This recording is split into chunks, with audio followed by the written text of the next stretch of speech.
The first meeting I went to after my wife died, and I came down here with these guys and all my neighbors to go to these meetings, they had Dr. Mitchell. He's with the state health department.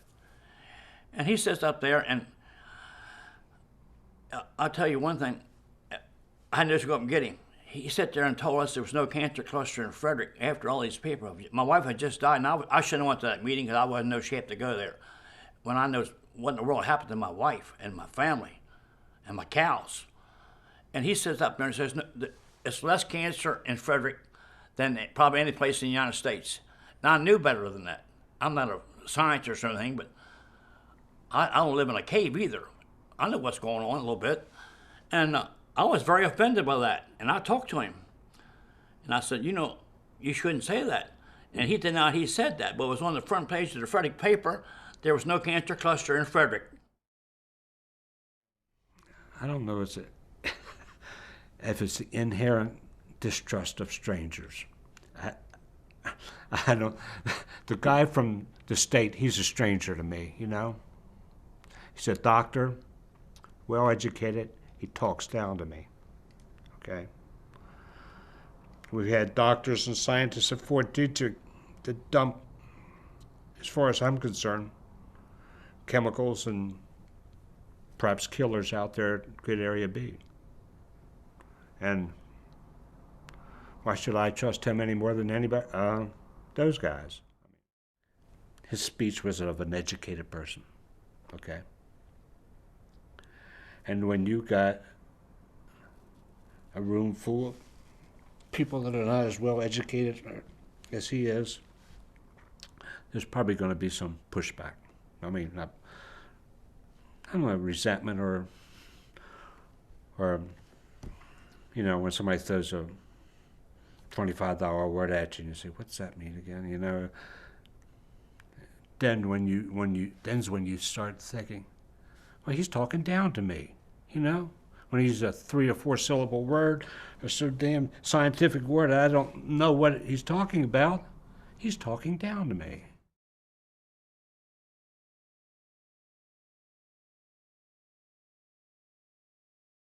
That's a very good and a very important question.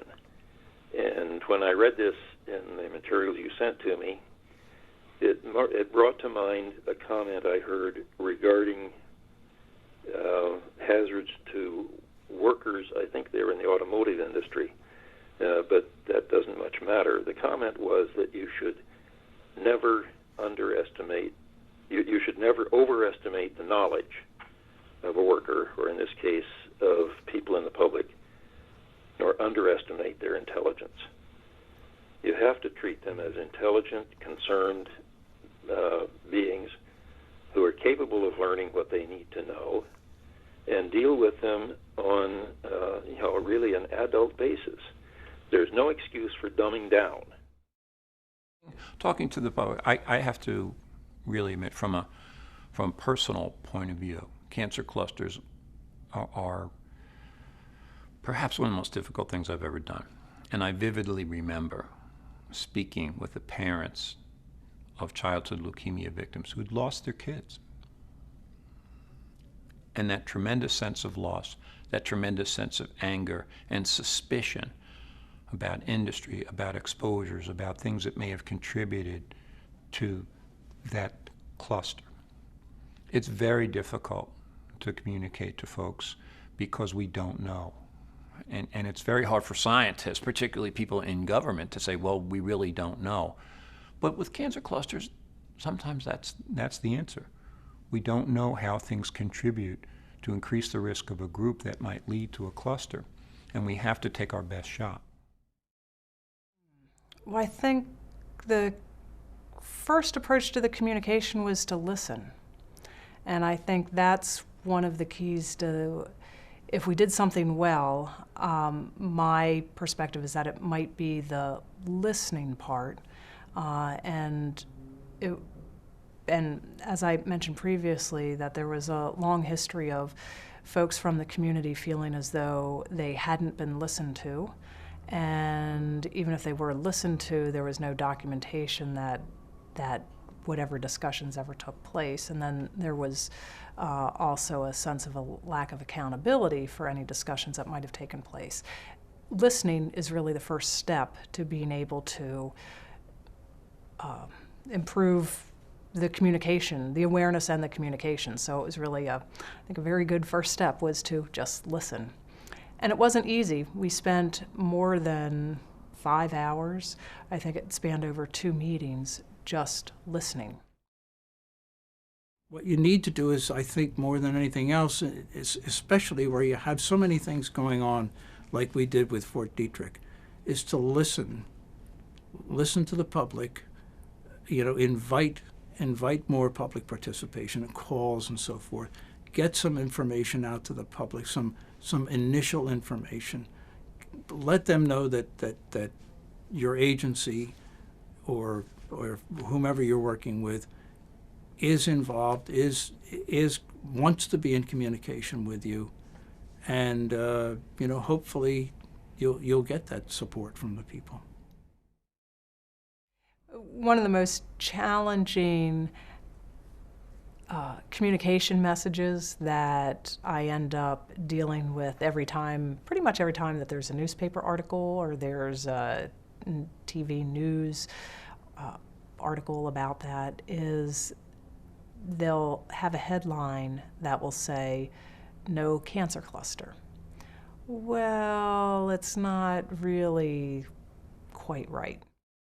All we can say, it has to be a qualified statement that for the time period examined, for the cancer groupings that were examined, and for the geographic distance that was examined, and the last go-round where we split out the leukemia and lymphoma, there's reason for us to continue looking closer at the lymphoma because there was actually a statistically significant increase in the lymphoma rates. So all those headlines, it would be frustrating when the headlines would say something, but it's not really capturing what's accurate or complete. Another part of the communications challenge, and this is one I think that is often overlooked, is that helping people understand the way you think about a problem and helping you understand how they think about a problem is often the key to making sure that you can communicate with each other. So, for example, when I think about is there a cancer problem in a particular area, I think about it in terms of exposure. I think about it in terms of what's the population, the demographics of the population, age, sex, race, what do people do for a living. I have a set of facts, impressions, and a checklist that I go through.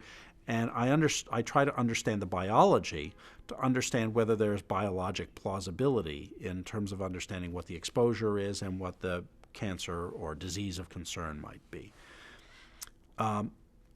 I try to walk people through my understanding of that and to understand how they are thinking about it as well, because I think part of the challenge is that not everybody thinks about that relationship the same way. Some people don't necessarily think about latency, the difference between when the exposure occurred and when the disease occurred, in the same way. And oftentimes in asking questions about that, I get to a better understanding of what both their real concerns are.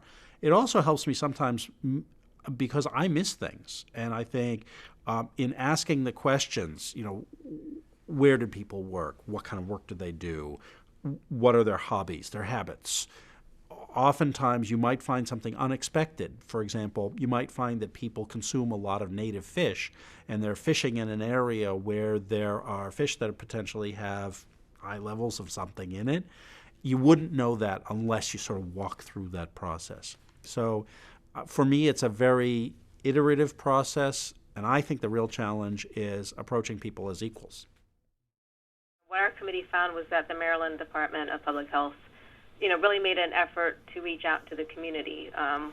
They held a number of public meetings where they engaged the community and told them, like the preliminary findings, and they felt, a responsibility to get the community involved. And the committee, thought that was a good approach. They seemed to be very open and transparent about the process and the problems that they ran into.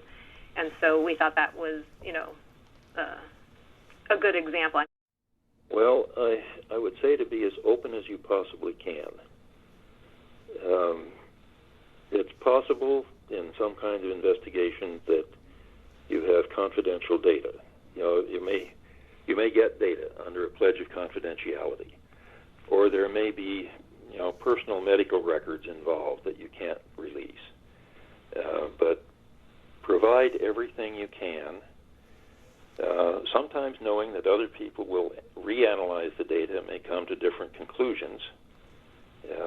But I think keeping anything back is a bad strategy. I want to talk a little bit about the challenge of an emotionally involved community. Because as you might detect, having been in a family where there have been people I love who died, I can understand the human part of that. But I also had to be an epidemiologist, a scientist, responding to communities. And I will never forget my first public meeting. The community was there. There were hundreds of people jammed into this grammar school auditorium. The media was there. And a woman stood up as I began to say what we would do to investigate this, and said, "Dr. Burke, I don't care what you're going to do. You're never going to bring my baby back." It stopped the meeting. It was so emotional. I so understood how she felt, and she stormed out crying, very, very upset. These are real people, real lives, real lost loved ones. And that's the emotion that charges these investigations. And it makes it very difficult. On the other hand, we have to have a way to scientifically move forward. So I think it's important to understand the emotion, to get the perspectives of folks, to listen as much as possible and be as thorough as possible. But at some point, you have to respond to the emotion, respond to the concerns, but present the science. And that's a real challenge. I think to kind of dismiss that as not part of this is wrong. When a community has a loss, and it's not just a cancer loss, when there's a violent event in a community and things, health professionals have to respond with compassion and try to meet the needs of that community. But what we can do is do the best investigations possible so that if we identify risk factors, we reduce the risk for future children so they won't be lost, so we reduce the risk of cancer. And that's the promise of the future. We shouldn't turn away from these things, but they're difficult and they're going to be really, really challenging for public health officials. But we need to continually improve our science so we can do better.